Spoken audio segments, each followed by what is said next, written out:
On se place dans la colonne de gauche du tableau de Pascal à une ligne quelconque, par exemple la position qu'on va voir en rouge, et on s'intéresse à la diagonale descendante depuis la position choisie. Je vais marquer en rouge la diagonale en question.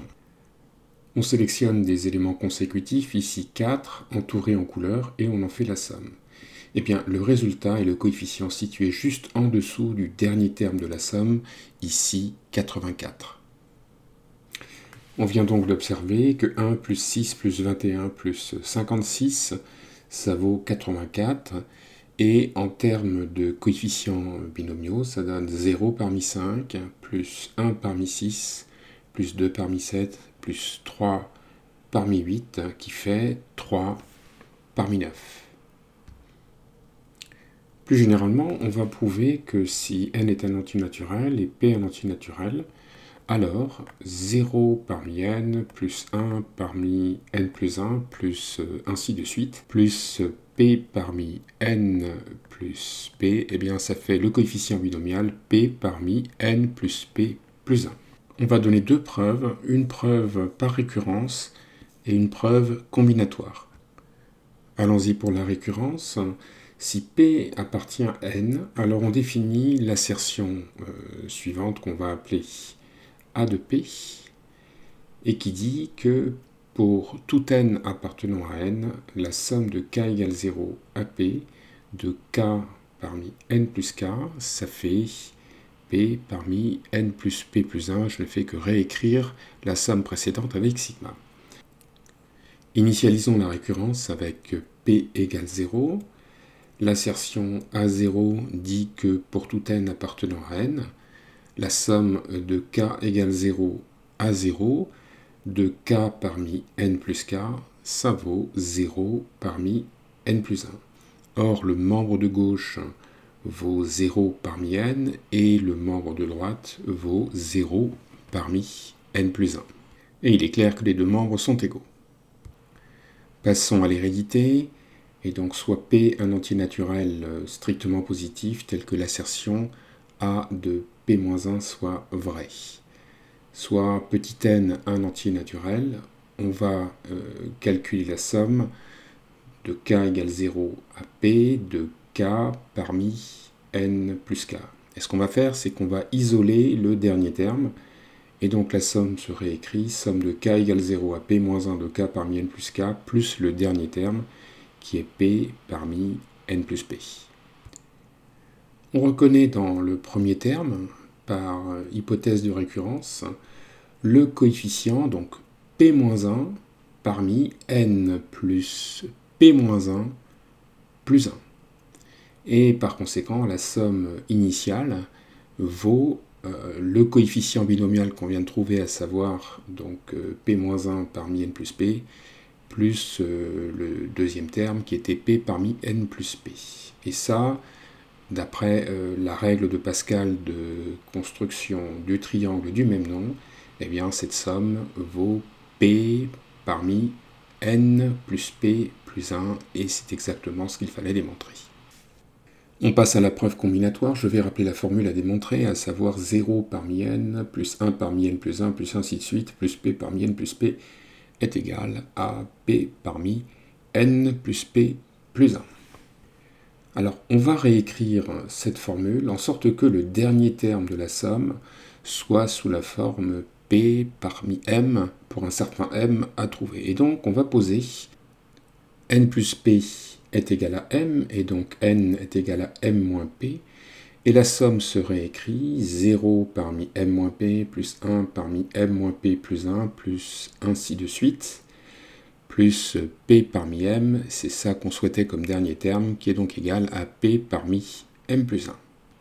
Alors avec le symbole sigma, ça donne somme de k égale 0 à p de k parmi m moins p plus k, qui vaut donc p parmi m plus 1.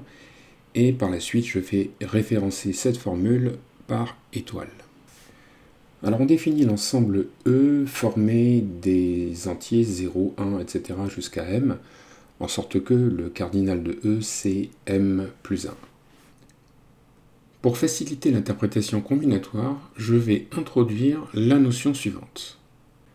Si K est un antinaturel, je vais définir ce qu'on va appeler la valeur préfixe d'une partie A de E comme étant le plus grand entier K, tel que la partie formée des entiers consécutifs 0, 1, etc. jusqu'à K-1 soit incluse dans A.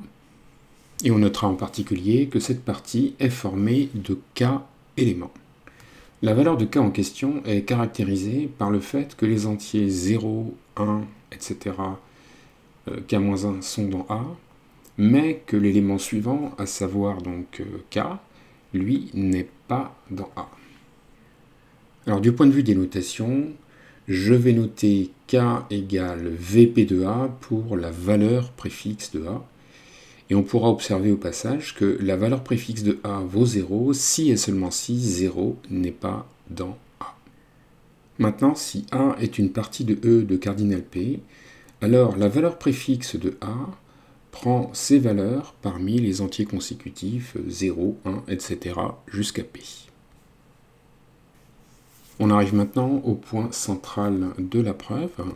On va rechercher le nombre n indice K de partie A de E, qui vérifie les deux conditions suivantes. A est de cardinal P, et la valeur préfixe de A vaut K, donc où K, comme on l'a vu ci-dessus, est compris entre 0 et l'entier P.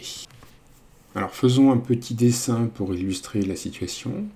Là, on voit notre ensemble E avec ses éléments 0, 1, etc. jusqu'à K-1 d'abord. Et ensuite, on a K, K plus 1, etc. jusqu'à M. Le premier bloc, il contient K éléments, et l'autre bloc, il en contient donc M plus 1 moins K. Supposons maintenant que nous cherchions toutes les parties A de E, de cardinal P et de valeur préfixe K, où K est compris entre 0 et P. Tous les éléments du premier bloc sont dans A, et le premier élément du deuxième bloc, à savoir K, lui, n'est pas dans A. Ça, on le sait par définition de la valeur préfixe, aussi bien pour la non-appartenance que pour l'appartenance. J'en déduis donc que dans le restant du deuxième bloc, il y a un nombre de m-k éléments.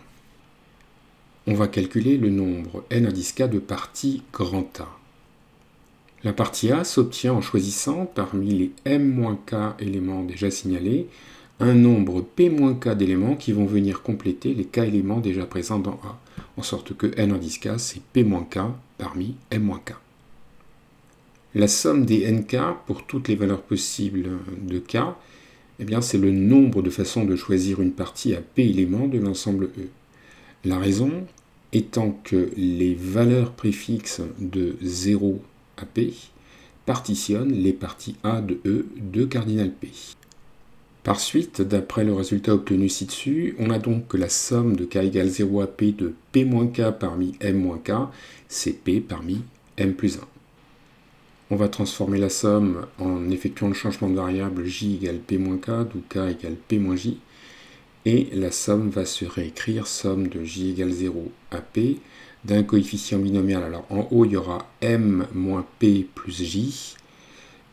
En bas, le coefficient, ce sera j, et cette somme vaut p parmi m plus 1. Et à ce moment-là, on retrouve exactement la formule étoile qui a été présentée ci-dessus.